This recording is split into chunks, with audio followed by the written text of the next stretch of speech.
मैं समझता हूं कि कृषि सुधार बिलों की दृष्टि से जिन लोगों के मन में शंका है वह शंका इस बजट से निर्मूल हो जानी चाहिए।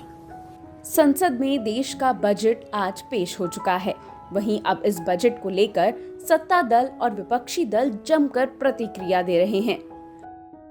कृषि मंत्री नरेंद्र सिंह तोमर ने कहा, इस बजट में 16.5 लाख करोड़ रुपए का ऋण किसानों को मिलेगा। कृषि सुधार बिलों की दृष्टि से जिन लोगों के मन में आशंकाएं हैं वो इस बजट से दूर हो जाएंगी। इस बजट में एमएसपी के प्रति प्रतिबद्धता भी जाहिर की है और एपीएमसी को सशक्त बनाने की दृष्टि से भी सरकार ने ध्यान रखा है। इसके साथ ही नरेंद्र सिंह तोमर ने क्या कहा, आइए सुनते हैं। ये बजट बहुत ही अच्छा है, जन हितैषी है, गांव हितैषी है, मजदूर हितैषी है और युवा हितैषी है। इस अच्छे बजट के लिए वित्त मंत्री जी और प्रधानमंत्री जी को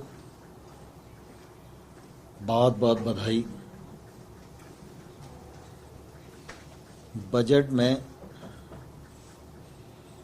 सभी वर्गों का, सभी क्षेत्रों का ध्यान रखा गया है। बजट में मुख्य रूप से अधोसंरचना विकास, शिक्षा, स्वास्थ्य,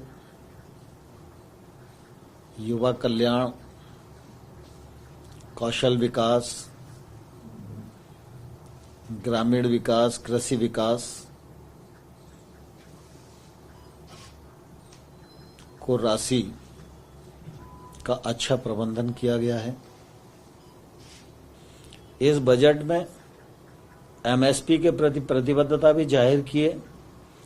एपीएमसी को सशक्त बनाने की दृष्टि से भी सरकार ने ध्यान रखा है। मुख्य रूप से यही दो प्रकार की शंकाएं किसानों के मन में हैं।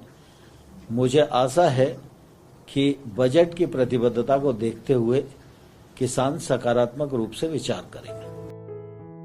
दूसरी तरफ दिल्ली के उप मुख्यमंत्री मनीष सिसोदिया ने आरोप लगाया है कि बजट में केंद्र सरकार ने दिल्ली के साथ धोखा किया है।